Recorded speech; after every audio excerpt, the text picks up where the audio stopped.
Et là, par exemple, ils sont amusés à délister 100 tokens de leur interface et même de les blacklister. Il y a la liste officielle sur le site d'Uniswap et ils sont blacklistés uniquement sur le front-end. C'est-à-dire que si vous avez la possibilité d'interagir avec le smart contract d'Uniswap en sous-couche via un appel en ligne de commande ou via un autre front-end, et ben vous avez cette capacité à interagir avec ces tokens qui sont censés être bloqués. Parce que le blocage se fait pas au niveau du back-end. Ici, vous avez par exemple un site qui s'appelle Liquity qui fournit des services et eux, ils ont différents front-ends qui permettent d'interagir avec ce protocole. Et pourquoi aujourd'hui il y a autant de forks d'Uniswap et qu'on se retrouve avec des plateformes qui ressemblent comme deux gouttes d'eau à Uniswap? C'est tout simplement parce que eux, leur code il est libre, sauf la dernière version, la V4, et il est réimplémenté à plusieurs autres endroits. Et vous pouvez même vous installer un propre front-end chez vous et utiliser le protocole Uniswap. Vous voyez, c'est deux choses complètement différentes. Donc je pense que si vraiment il y avait Ethereum qui était classé comme une securities, ce serait les front-ends qui commenceraient à mettre des garde-fous pour le point de vue étatique et le point de vue réglementaire, mais les smart contracts derrière resteraient open. Tout simplement parce que c'est pas simple de redéployer un nouveau smart contract. Si on parle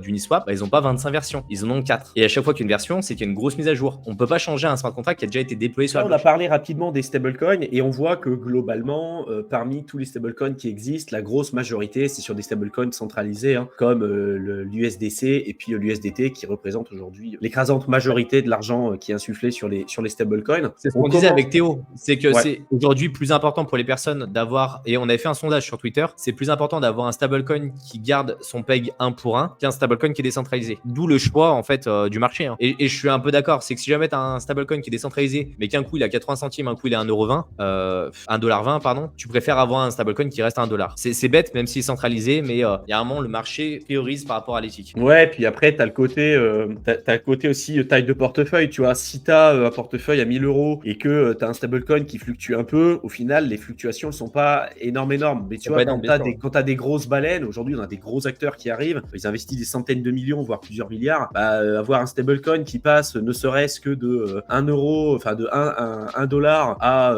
98 centimes, 97 centimes, c'est des fluctuations qui sont énormes en fait sur leur portefeuille. Donc c'est aussi quelque chose sur lequel on doit se pencher et puis on doit accepter aussi ce risque-là. Mais aujourd'hui, clairement, le marché a décidé de s'orienter vers ces approches-là en fait. C'est toujours pareil, il y a l'idée, comme tu dis, théorique ou on peut même dire philosophique. Ouais, la crypto, ça doit être décentralisé et tout. Globalement, en fait, ce qui aura toujours raison, c'est le marché. Et le marché aujourd'hui démontre qu'on va plus s'orienter là-dessus. C'est un rapport qu'on avait déjà présenté dans un des derniers lives sur justement le comportement des utilisateurs crypto en période de bull run. Et donc là, on voit en fait le prix du Bitcoin. Alors juste pour info aussi, la source, c'est la Bank for International Statement, donc qui est un organisme bancaire internationaux, donc qui sont pas forcément et même pas du tout pro-crypto.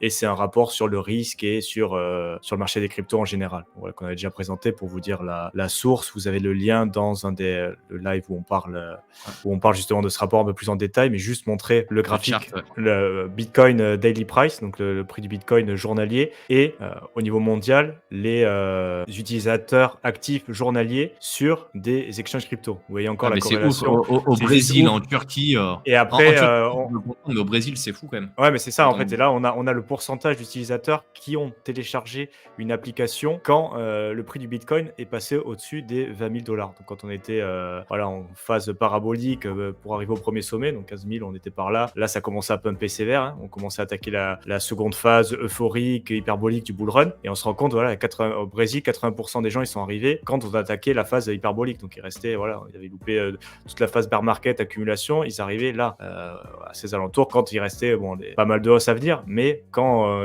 toutes les confirmations, tout était au vert, tout le monde en parlait, ça pumpait de partout. Et dans l'ensemble, on se rend compte, même en France, on était entre 60 et 70% des utilisateurs qui sont arrivés. Toute l'Amérique du Nord, 70 à 80%. Donc dans l'ensemble, il y a, on est autour de 70-80% des personnes qui arrivent quand on commence à avoir une courbe qui ressemble à ça, quoi. Là, quand ça monte droit, vert, avec les bougies vertes de partout.